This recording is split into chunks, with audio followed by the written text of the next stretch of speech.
ஸ்ரீரங்கம் அரங்கநாதர் கோவிலின் கைசிக ஏகாதசி விழாவிற்கு திருப்பதியிலிருந்து வஸ்திரம் மற்றும் சீர் கொண்டு வரப்பட்டு மரியாதை செய்யப்பட்டது. திருச்சி ஸ்ரீரங்கம் அரங்கநாதர் கோவிலில் வெள்ளிக்கிழமை அன்று கைசிக ஏகாதசி விழா கொண்டாடப்பட்டது. இவ்விழாவின் போது ரங்கநாதருக்கு திருப்பதியிலிருந்து கொண்டு வரப்பட்ட வஸ்திரங்கள் சாட்டுவது வழக்கம். அதன்படி வெள்ளியன்று கைசிக ஏகாதசி விழாவிற்காக திருப்பதி திருமலையிலிருந்து வஸ்திரங்கள் கொண்டு வரப்பட்டன. பட்டு வஸ்திரம், கோவில் யானை, ஆண்டாள் மீது வைக்கப்பட்டு மஞ்சள், பூ, பழங்கள் உட்பட மங்கல பொருட்கள் அடங்கிய சீர்வரிசை தட்டுகளை திருப்பதி திருமலை கோவில் நிர்வாகிகள் ஊர்வலமாக கொண்டு வந்தனர்.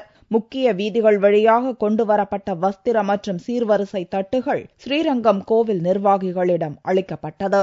திருமலை அப்பன் சன்னதியில் இருந்து வஸ்திரங்கள் கொண்டு வந்து இந்த திருவரங்கத்திலே உத்தர வீதியிலே சுற்றி வந்து அந்த பெரிய பெருமாளுக்கும் நம்பெருமாளுக்கும் ஸ்ரீரங்க நாச்சியாருக்கும் விசேஷமாக இந்த வஸ்திரங்கள் சமர்ப்பிக்கப்பட்டன. இந்த வஸ்திர மரியாதை ஊர்வலத்தில் பக்தர்கள் திரளாக கலந்து கொண்டு வழிபாடு செய்தனர்.